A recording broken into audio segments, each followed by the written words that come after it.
침례의 세 가지 의미에 관하여 함께 하나님 말씀을 나누고자 합니다. 네. 침례는 여기 콩을 심는 것처럼, 이렇게 콩을 심는 경우는 거의 없지만 그냥 그림입니다. 사실은 콩은 좀 간격을 한 두 뼘 이상 띄어야 되겠죠. 네. 그렇게 하고 적어도 한 뼘 이상 띄어야 되는데, 어쨌든 이 콩이 싹이 나려면 흙에 덮여야 합니다. 묻혀야 합니다. 그리고 죽어야 얘가 삽니다. 더 풍성한 결실을 거둘 수가 있습니다. 또한 이 침례는 무덤과 영적인 의미에서 이 무덤, 영적인 죽음을 관련해서 설명할 수 있겠습니다. 교재에도 나오지만 어떤 한 소설 가운데 이 쌍둥이 그 남매가 있는데 그 여동생이 이 쌍둥이 오빠의 실수로 인해서 생매장을 당했다가 그랬다가 이제 그런데 그 생매장을 당했지만 간신히 이렇게 살아나온 그 모습을 보고 오빠가 깜짝 놀래가지고 도리어 그 오빠가 죽었다는 그런 소설이 있다고 합니다. 뭐 그런 경우가 사실은 거의 일어나지 않는 일이지만 그럼에도 불구하고 요즘은 은근히 여러 생매장이 있습니다. 구제역이 걸리면 이 동물들이 소, 돼지가 정말 그렇게 뭐 광우병 또 돼지 구제역 뭐 이런 것 때문에 또 조류 독감 이런 거 걸리면 그냥 생매장을 당하는 안타까운 모습을 봅니다. 또 종종 정말 사건 사고 가운데 그런 사람도 그런 경우를 당하기도 하고, 하여튼 안타까운 일이 벌어지고 있습니다. 그런데 이 영적인 면에서도 어쩌면 우리가 생각하는 것보다 더 많은 생매장이 일어나고 있다고 하는 것입니다. 무슨 말일까요? 이 침례는 성경에서 회심을 상징하는 것이고 영적인 죽음과 부활을 상징하는 예식입니다. 그런데 많은 사람들이 침례를 받긴 받는데 죽지 않고 그냥 물속에 들어갔다 나오는 경험을 생매장이라고 표현할 수 있어요. 내 자아가 완전히 죽고 주님 안에서 함께 주님 안에서 부활을 경험해야 되는데, 새 사람이 돼야 되는데 헌 사람이 그냥 들어갔다가 그냥 헌 사람이 나오는 거예요. 새 사람이 안 되고, 다시 말하면 이 침례는 이 성령의 침례가 함께 동반돼야 되는데 함께 되지 않으면 말 그대로 여기 표현처럼 생매장, 영적으로 침례의 진정한 의미도 모르고 생매장을 당한 사람들이 무수히 많다고 하는 것입니다. 우리 재림교회도 그럴까요? 우리 재림교인 중에도 이 정말 예수님에 대한 확실한 믿음이 없이 그리고 침례의 의미를 제대로 알지 못하고 침례를 받는 경우가 참 많이 있습니다. 그런 경우는 마찬가지로 산채로 물무덤에 내려간다라고 표현하고 있었죠. 그래서 완전히 이 침례는 내가 죽고 주님께서 사시는, 또 주님 안에 사는 경험이 돼야 되는 것입니다. 그런 의미에서 이 침례의 세 가지 의미를 함께 나누고자 합니다. 그리고 또 침례의 종류도 세 가지가 있습니다. 여기 오늘 내용 나오지 않지만 물의 침례가 있고 성령의 침례가 있고 피의 침례가 있습니다. 그러나 세례는 침례가 아닙니다. 영적인 원래 이 침례가 의미는 영적인 의미를 이 세례, 그러니까 머리 위에 뿌리는 그 세례는 충분히 상징할 수 없습니다. 일단 죽질 않잖아요. 묻히질 않잖아요. 잠기지 않잖아요. 그렇기 때문에 그래서 우리 재림교회는 이 침례를 바로 예수님께서 받으신 침례를 인정하지 이 세례를 인정하지는 않습니다. 그것은 성경적이지 않고 또 바른 방법도 아니다라고 하는 것이죠. 자, 침례는 얼마나 중요한가요? 요한복음 3장 5절 말씀 가운데 사람이 물과 성령으로 나지 않으면 하나님의 나라에 들어갈 수 없다고 그랬습니다. 그러니까 하나님 나라에 들어가려면 반드시 침례를 받아야 된다는 사실입니다. 그리고 침례를 받아야지 갈라디아서 3장 27절 말씀 그리스도와 합하기 위하여 연합되기 위하여는 반드시 뭐가 필요하다고요? 침례를 받아야 된다. 예수님과 하나가 되기 위해서는, 하나의 관계가 되기 위해서는 침례를 받아야 된다. 그런 사람이 그리스도로 옷 입었느니라 라고 말씀하고 있습니다. 예. 그러기에 침례는 하나님 나라에 들어가기 위해서도 반드시 필요하고요. 우리가 하나님과의 친밀한 교제, 온전한 연합을 위해서도 반드시 필요한 것이 바로 침례입니다. 그럴 때 우리는 주님 안에서 의롭다함을 받게 됩니다. 제자들에게 예수님께서 주신 마지막 명령 가운데 하나는 무엇입니까? 마태복음 28장 19절 말씀 같이 읽어볼까요? 시작. 그러므로 너희는 가서 모든 민족을 제자로 삼아 아버지와 아들과 성령의 이름으로 침례를 베풀고 라고 기록하고 있습니다. 예, 이 누군가의 마지막 말은 매우 중요합니다. 그런데 이 예수님께서 제자들에게 마태복음 28장에서 주신 마지막 말씀이 바로 무엇입니까? 이 선교 대사명, 가서 모든 민족을 제자로 삼아 아버지와 아들과 성령의 이름으로 침례를 주라. 그리고 내가 너에게 분부한 모든 것을 가르쳐 지키게 하라. 그리고 볼지어다 내가 세상 끝날까지 너희와 함께 있으리라고 하는 이 마지막 유언과 같은 비전을 나누셨습니다. 그렇기 때문에 교회 지도자들은 온 세상에 복음을 전파하는데 사람들이 예수님 영접하고 침례를 받게 하는 일을 예수님께로부터 위임받은 것입니다. 아버지와 아들과 성령 이름으로 침례를 베푸는 것입니다. 침례의 방법은 몇 가지로 제한되고 있나요? 그러니까 예수님을 믿고 구원받는 침례는 에베소 4장 5절 말씀 가운데 보면 주도 한 분이시요 믿음도 하나요 침례도 하나요라고 말씀합니다. 침례는 한 가지뿐입니다. 즉 물의 침례는 한 가지뿐입니다. 물론 성령 침례도 있고 피의 침례도 있지만 피의 침례는 이제 의료의 핍박을 받는 것, 순교를 당하는 것 이것이 피의 침례지만 이것은 그 다음에 이것은 우리가 물의 침례를 받을 때 받는 것은 아닙니다. 이것은 하나님께서 허락하시면 받을 수 있는 침례고요. 그러나 이제 물과 성령으로 침례를 받는 것. 근데 이 물에 잠기는 침례, 이 침례를 이 영어로 뱁타이저라고 하고 또 이 성경의 원어인 이 헬라어로는 밥티조라고 합니다. 밥티조는 의미가 뭐냐면 잠김이란 뜻입니다. 잠김. 성경을 한 번도 이 침례를 언급하면서 뿌리거나 붓는 것을 의미하는 단어를 사용하지 않았습니다. 물론 정결케 하는 의미로서 맑은 물로 뿌린다. 정결케 하는 물로 뿌린다는 말이 있지만 그것과 침례는 다른 의미입니다. 바로 구약시대에도 이스라엘 백성들이 단체로 침례를 받았습니다. 어디에서요? 고린도전서 10장에 의하면 홍해 바다를 지나면서 그들이 침례를 받았습니다. 홍해 바닷가에서 침례받은 거 아닙니다. 네. 홍해 바다를 지나면서 거기서 침례를 받았다라고 표현하고 있습니다. 물속에 그 수심이 한 200m 정도 되거든요. 그 정도 수심까지 바닥으로 들어가서 완전 위에 이제 그 물의 수증기에 감싸졌겠죠. 적셔졌겠죠. 네. 그렇게 된 것이 물론 물에 완전히 빠지진 않았지만 그것이 영적인 상징인 것처럼 네, 그렇게 침례는 한 가지다라는 사실을 분명히 기억할 필요가 있습니다. 자, 그렇다면 예수님은 어떤 방법으로 침례를 받으셨을까요?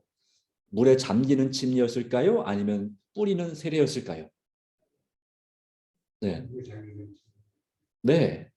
분명히 기록하고 있습니다. 마가복음 1장 9절로 10절 말씀 가운데 예수께서 갈릴리 나사렛으로부터 와서 요단강에서 요한에게 침례를 받으시고 많은 분들은 성경 번역 가운데 침례기용 성경을 제외한 대부분의 성경은 세례 요한 또 세례를 받으시고 되어 있습니다.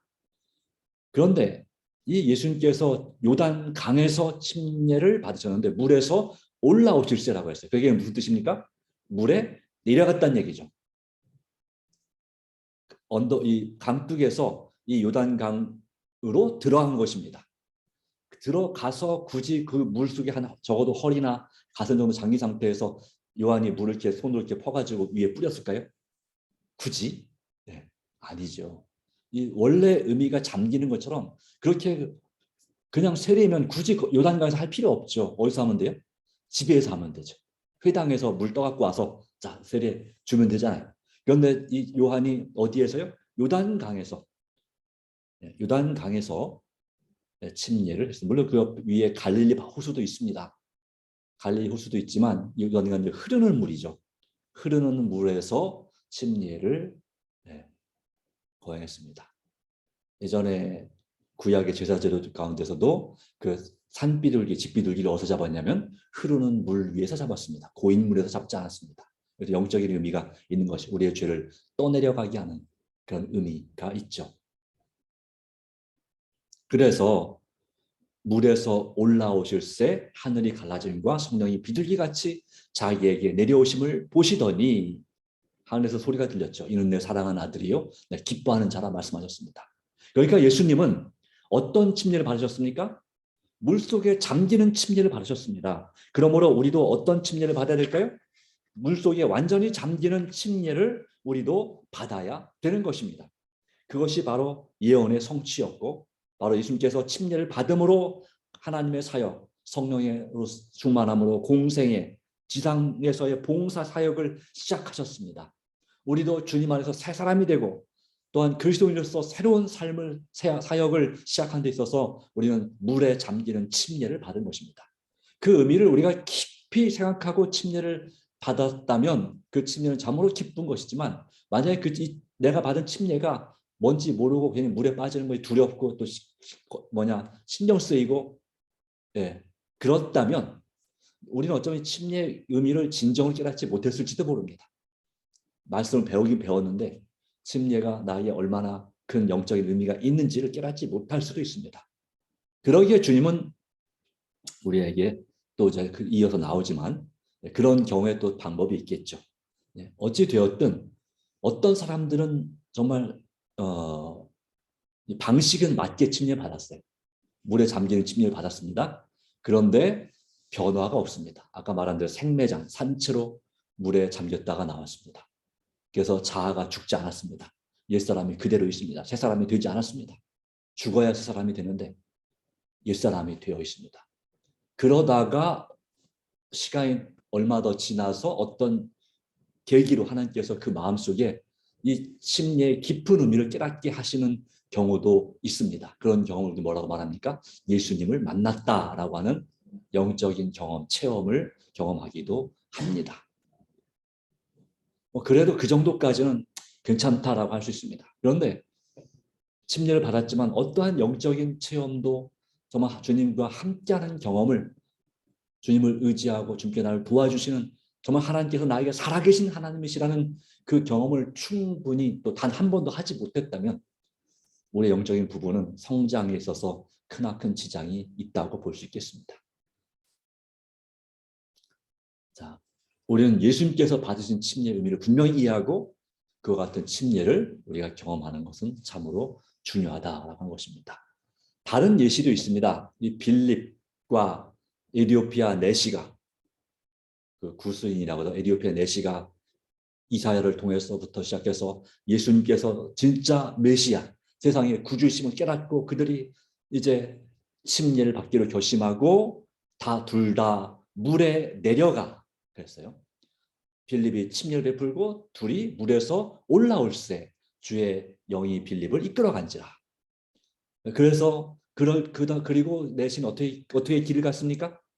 침례 받은 다음에 기쁘게 갔죠. 기쁘게 갔습니다. 그와 같은 이런 경험, 다시 말하면 예수님의 제자들도 침례 방식을 변경했습니까? 안 했습니까? 안 했습니다. 예수님께서 침례 받으신 것처럼 또 예수님께서 제자들에게 침례를 주신 것처럼 백성들에게 침례를 주신 것처럼 역시 예수님의 제자들도 똑같이 다른 제자들에게 침례를 주었고 그리고 또한 역시 여기도 마찬가지 예수님께서 하늘로 승천하신 이후에도 예수님의 모범을 따라서 물에 완전히 잠기는 침례를 행한 것입니다. 자, 이 물이 무엇을 의미하기에 이 침례에 대하여 말씀하시는 것일까요? 이 사도행전 22장 16절 말씀 가운데는 이제는 왜 주저하느냐 일어나 주의 이름을 불러 침례를 받고 너의 죄를 씻으라 하더라. 누가 한 말일까요? 이 다메섹에 올라 다마스커스에 그 아나니아라는 제자가 이 사도 바울을 이제 눈을 뜨도록 안수기도를 하면서 그에게 권한 말이죠. 왜 주저하느냐. 이제 그 전에 말씀을 예수를 믿음에 대한 말씀을 가르쳤겠죠. 그리고 그 말씀을 가르치고 왜 주저하느냐. 주저하지 말라. 지체하지 말라. 내가 준비가 다 될 때까지 기다리지 말라. 일어나 주의 이름을 불러 침례를 받고 너의 죄를 씻으라 했습니다. 침례는 뭘 상징합니까? 물이 의미하는 것처럼 우리의 죄를 씻는 것입니다. 중화시키는 것입니다.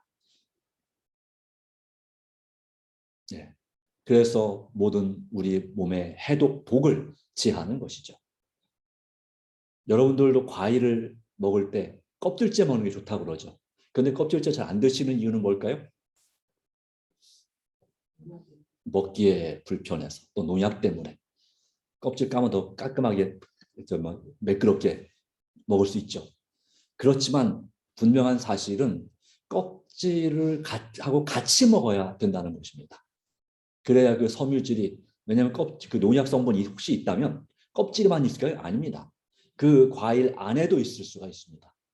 그런데 껍질째 같이 먹으면 그 껍질의 섬유질이 그 과일 속에, 과육 안에 들어있는 농약 성분까지 다 같이 끌고 나갑니다. 배출시킵니다. 그런데 껍질을 빼고 먹으면 그 껍질에 있는 필수 영양소들도 섭취하지 못할 뿐만 아니라 농약에 더 큰 손해를 볼 수 있겠죠.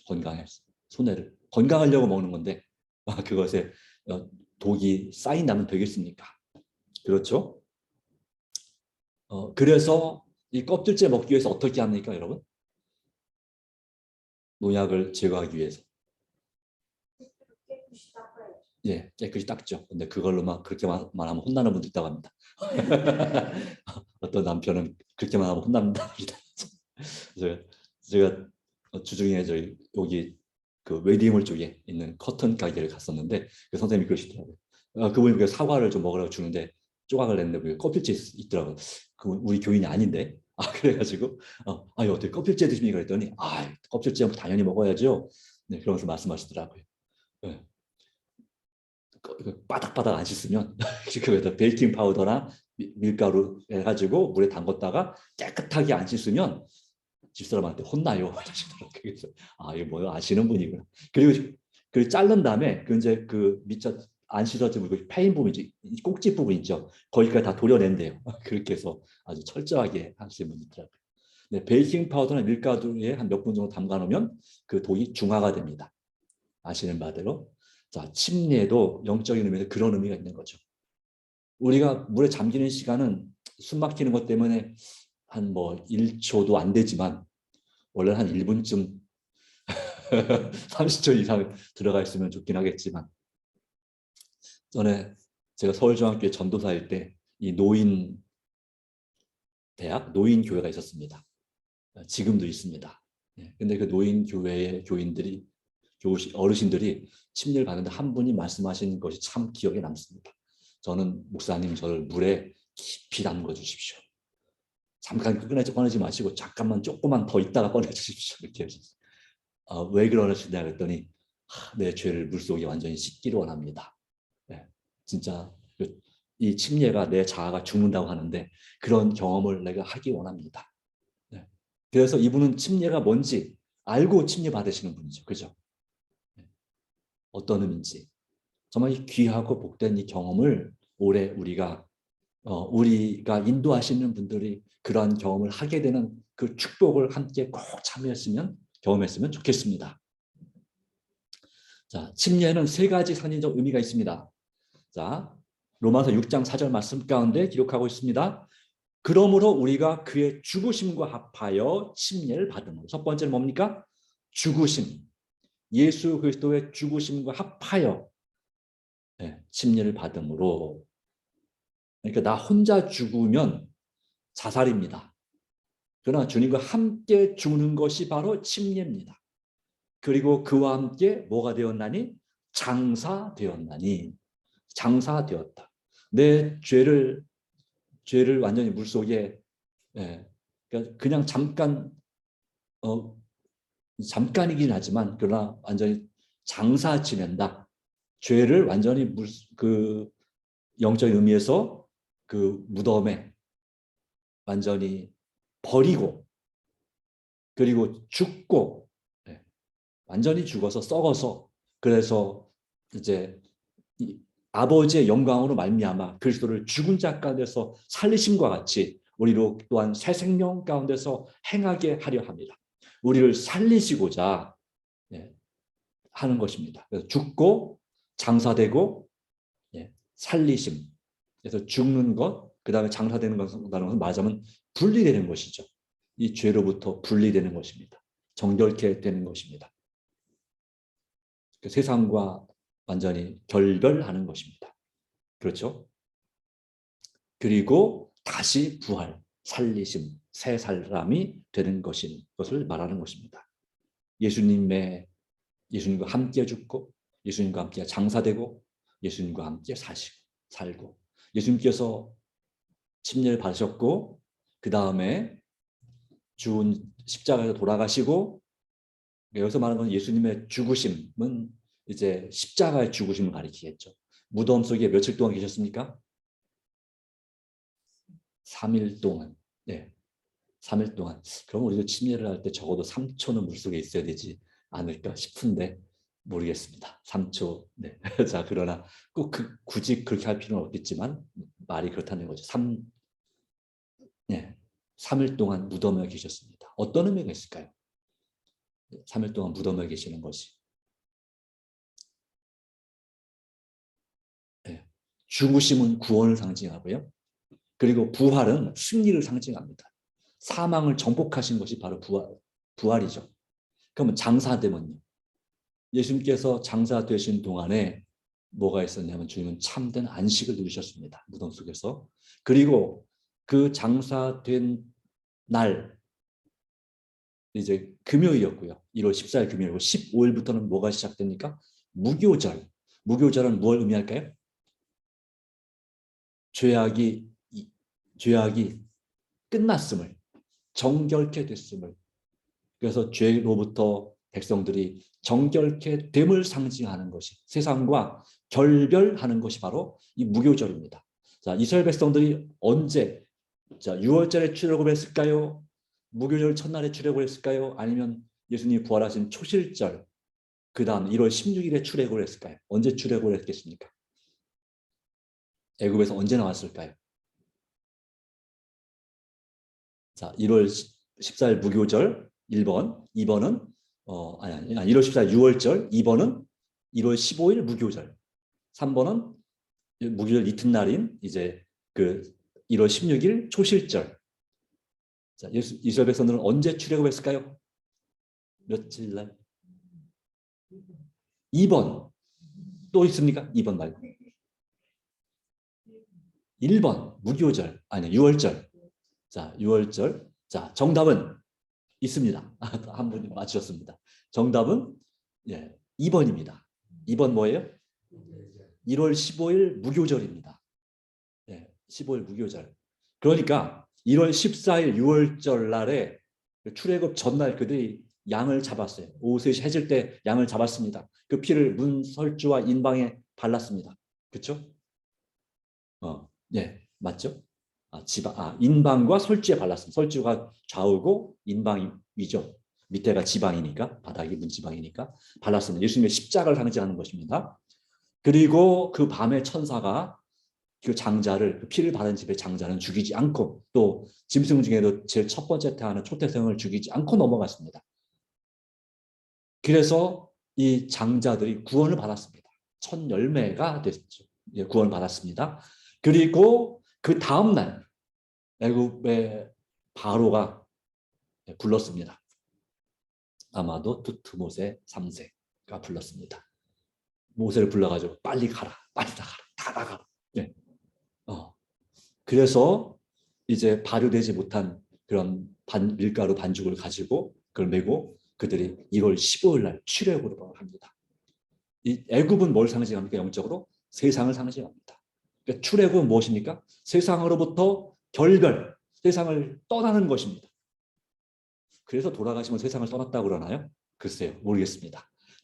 이 세상을 떠나서, 죄악 세상을 떠나서 이제 하나님께서 약속하신 땅, 가나안 땅을 향해서 이제 출애굽, 여정을 첫 발을 떼는 것이 바로 그 둘째 날이었습니다.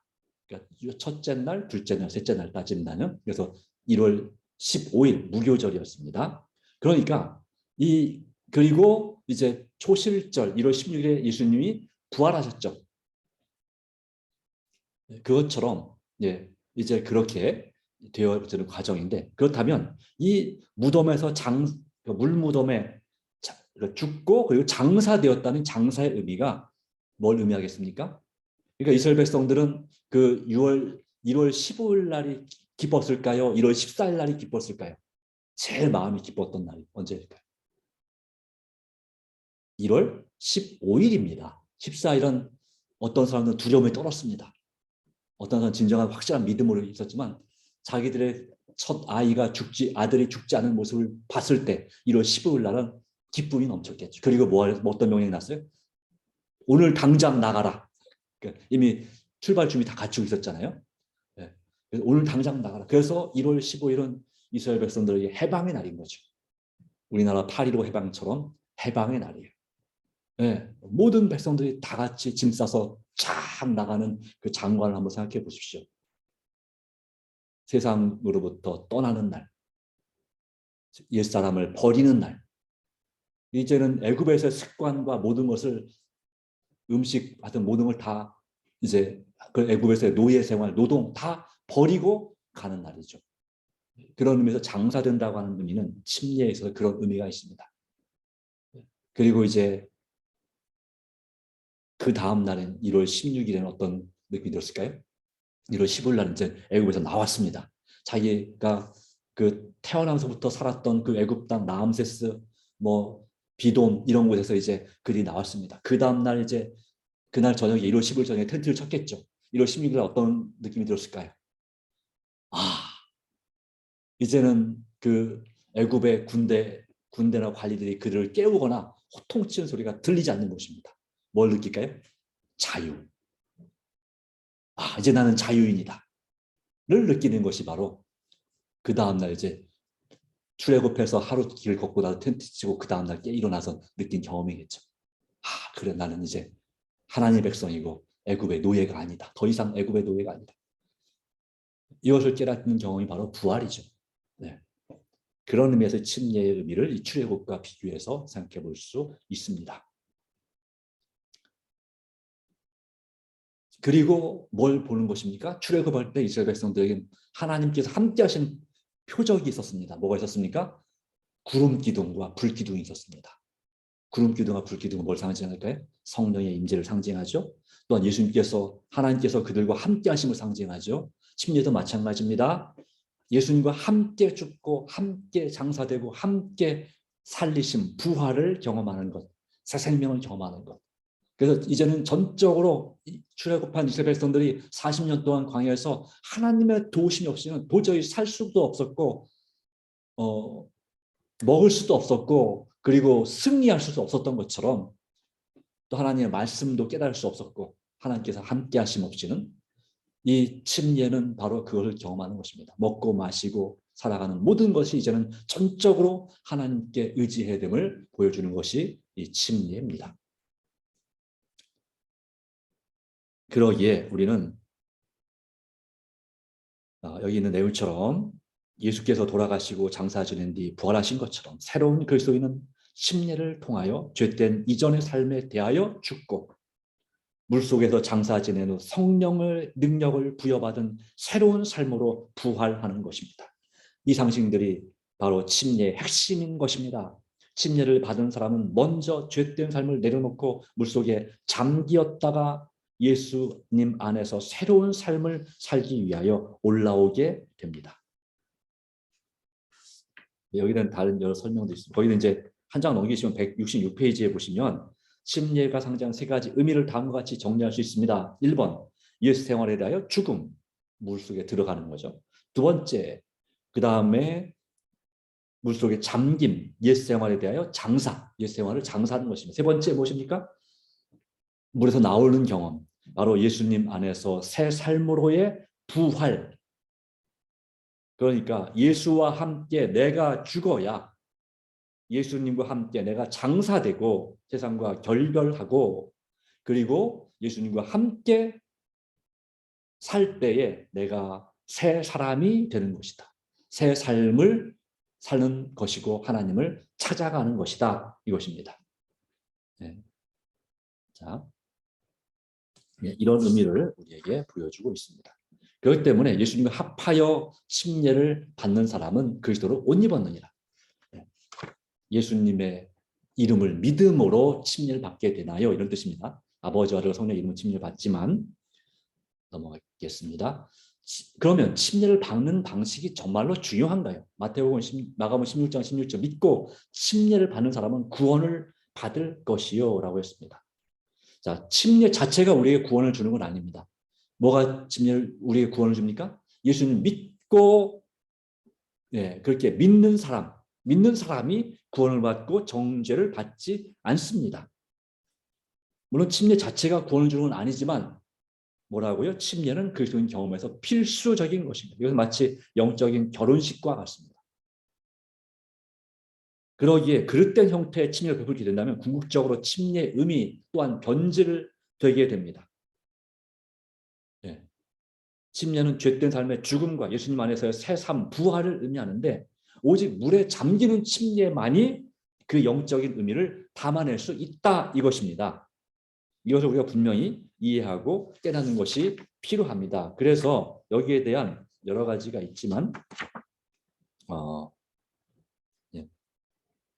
나중에 보시고요. 자, 그래서 거기에 침례받을 준비가 되었다는 걸 어떻게 알 수 있냐는 부분이 있습니다. 좀 읽어보시면 되겠습니다. 여기는 지금 나오지 않습니다만은 예수님을 개인의 구주로 받아들이고 새로남을 경험할 때 우리는 예수님의 가르침을 이해해야 됩니다. 그리고 예수님의 가르침을 믿어야 합니다. 과거의 죄를 회개해야 합니다. 또 죄로부터 돌아서기를 바라게 됩니다.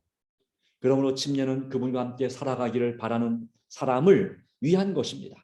이것은 매우 기쁘고도 진지한 결심인 것입니다. 그러기에 예수님은 여러분이 그분을 알아가기를 원하고 여러분이 서약하는 것을 온전히 이해하기를 원하십니다. 그래서 이 침례 받는 방식의 중요성을 강조하고 있습니다. 물의 침례는 뭘 도망한다? 성령의 침례를 도말합니다.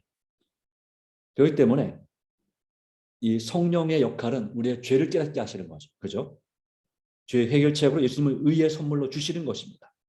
그러므로 우리가 성령의 침례를 받게 될 때, 물의 침례와 성령의 침례를 받게 될 때 우리는 성령의 열매를 맺음으로 정말 예수님을 닮아가는 변화가 일어나게 되는 것입니다.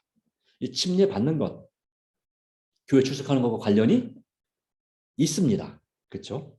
침례를 받음에 신도의 수가 3,000이나 더하더라.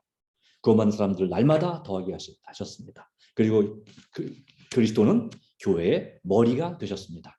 그렇죠? 그리고 또한 우리가 한 성령으로 침례받아 한 몸이 되었습니다.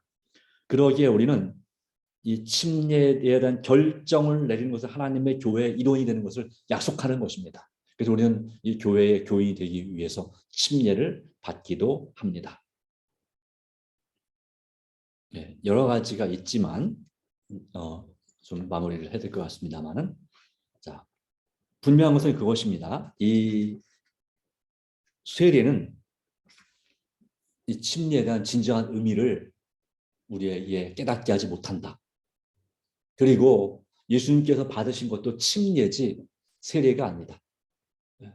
그래서 정말 진정으로 우리가 하나님의 자녀가 되기 위해서는 성령으로 침례를 받는 동시에 물로 바로 예수님이 받으신 것처럼 물에 잠기는 제대로 된 침례를 받을 때 하나님 앞에 인정을 받는다라고 하는 것입니다. 간합하심을 받는다. 이런 의미에서 침례의 의미를 다시 한번 되새겨 봐야 되겠습니다. 물론 침례를 받긴 받는데 아무것도 모르고 침례를 받으면 그건 생매장이나 다름없다. 산채로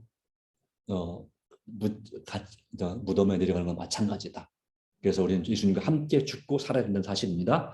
재침례를 받아도 되나요? 네. 침례의 의미를 제대로 알지 못하고 침례를 받았다면 또는 세례를 받았다면 침례의 의미를 알지 못하고 세례를 받았다면 우리는 재침례를 받아도 됩니다. 반드시 재침례를 받아야 되나요? 라고 말할 때 네. 물론 다른 방법도 있긴 있습니다. 그러나 원칙적으로는 재침례를 받는 것이 맞습니다. 네. 여기에 이제 사도행전 19장에 보면 한 무리를 만났습니다. 너희가 믿을 때 성령을 받았느냐? 성령 계심도 들지 못했다. 너희가 무슨 침례를 받았느냐? 요한의 침례니라.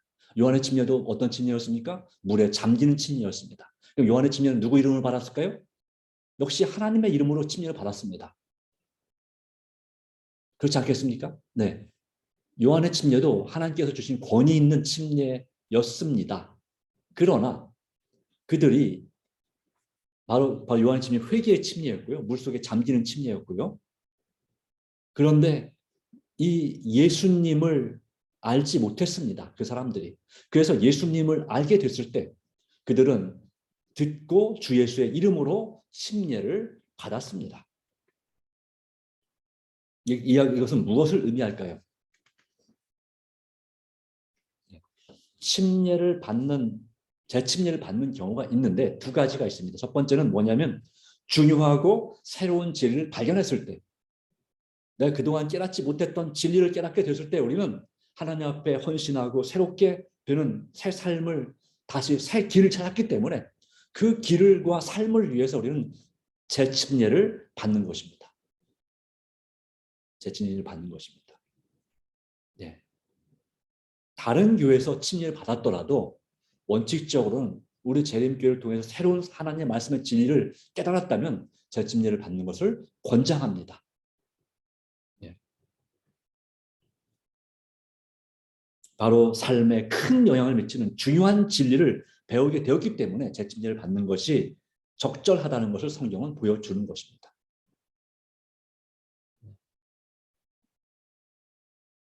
물론 이 교회 요람에는 어떤 경우에는 신앙 고백으로 대신 할 수 있다라고 그렇게 신앙 고백도 침례로 또 재침례로 인정을 해주기는 합니다. 네, 여러 사정상. 자, 어찌에 되었든 바로 원칙이 그렇다는 것을 사실 말씀드립니다. 그리고 두 번째는 어떤 경우에 재침례를 받냐면 예수님을 떠난 후에 나도 모르게 신앙을 떠나서 별로 열심도 없고 타락한 삶을 살았었다라면 우리는 재침례를 받아야 합니다. 네. 아무리 침례 교인이고 아무리 재림 교인이었다 할지라도 다시 주님 앞에 돌아오게 될 때는 재침례를 받는 것이 적절하다고 말씀하고 있습니다. 하나님, 예수님과의 새로운 관계를 바로 세우는 것이기 때문에 그렇습니다. 그러므로 말씀은 말합니다. 침례를 미루려는 사람들에게 어떤 권면을 주냐면 이 사도행전 22장 16절 이제는 왜 주저하느냐. 일어나 주의 이름으로 주의 이름을 불러 침례를 받으라라고 말씀하고 있습니다. 마귀가 사용하는 전략 가운데 가장 효과적인 전략 중 하나는 사람들이 결정을 미루도록 만드는 것입니다. 주저하게 만드는 것입니다. 여러 가지 이유와 핑계를 대게 만드는 것입니다. 그러나 이 정도는 충분하다 될 때까지 침례를 미루지 말아야 합니다. 또한 깨끗해졌다 느낄 때까지 기다려야 하지 말아야 합니다. 사람의 인장을 기다릴 필요도 없습니다. 성경은 일어나 침례를 받으라고 말씀하고 있습니다. 지체하지 말고 새로운 삶을 살기로 위해서 오늘 침례 받기로 결심하시기를 주님은 권면하고 있는 것입니다. 이 말씀은 물론 이 전도의 설교 내용입니다. 그러기에 주저하지 말라. 망설이지 말라. 두려워하지 말라. 예수님의 이름으로 또 아버지와 아들과 성령의 이름으로 침례를 받으라고 분명히 말씀하고 계시는 것입니다. 침례를 받을 때에 하나님은 어떻게 느끼실까요? 마가복음 1장 12절 말씀 가운데 하나님 아버지께서는 예수님에게 너는 내 사랑하는 아들이라 내가 너를 기뻐하노라 라고 말씀했습니다. 누가복음 15장 7절에도 말씀했습니다.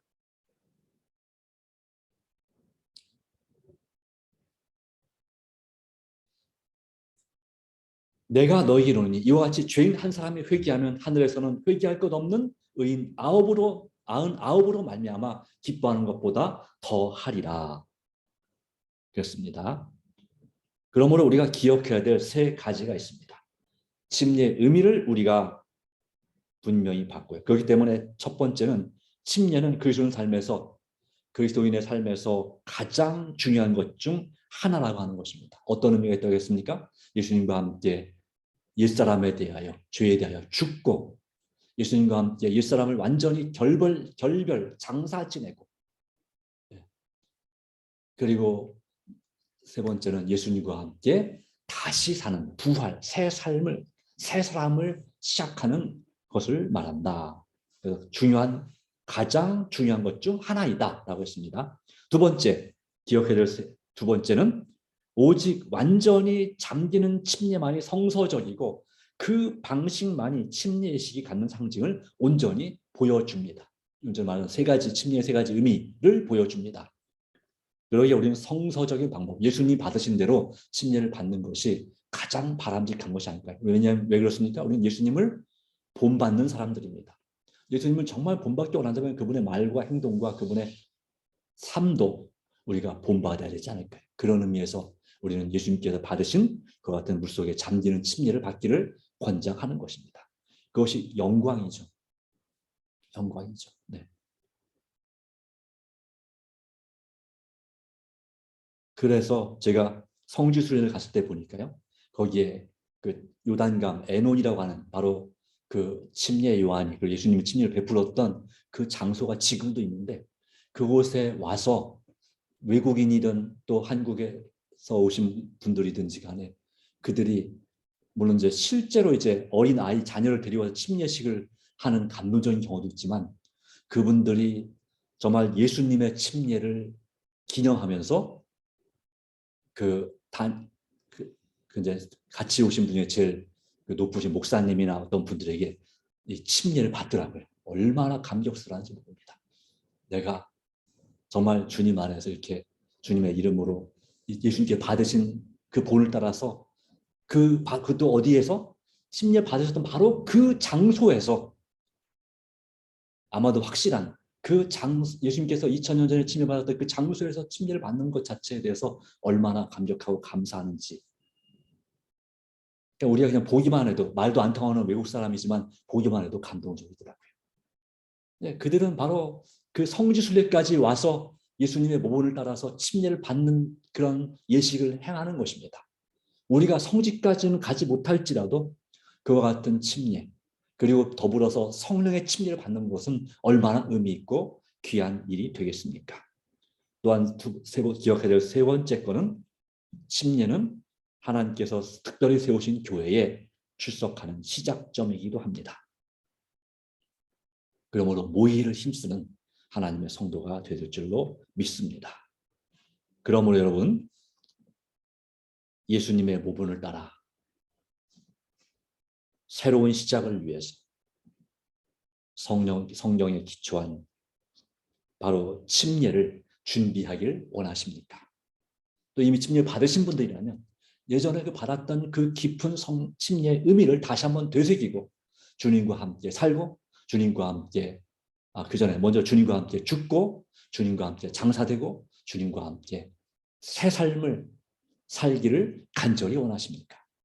또한 사도 바울이 말한 것처럼 고린도전서 15장 30절 31절 말씀한 것처럼 나는 날마다 죽노라 하는 경험을 주님 안에서 날마다 하기를 간절히 원하십니까?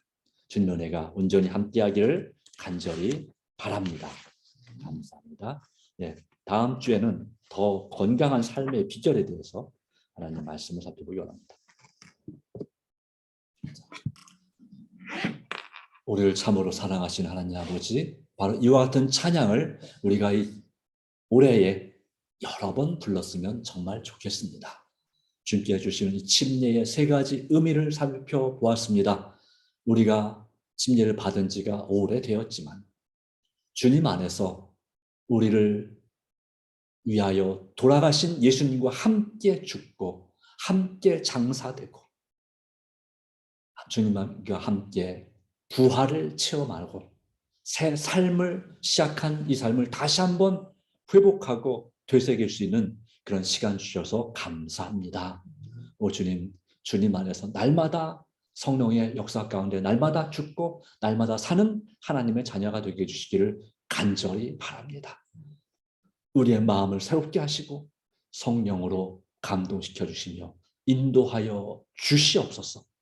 주님의 은혜, 주님의 사랑, 주님의 은총을 체험하는 이 귀한 안식일 되게 하시고, 또한 우리가 꼭 주님께 인도하기를 원하는 그 간절한 나의 사랑하는 가족과 지인들을 주님께로 인도하기에 능하도록 성령으로 충만케 하여 주시옵소서. 예수님의 이름으로 기도합니다. 아멘.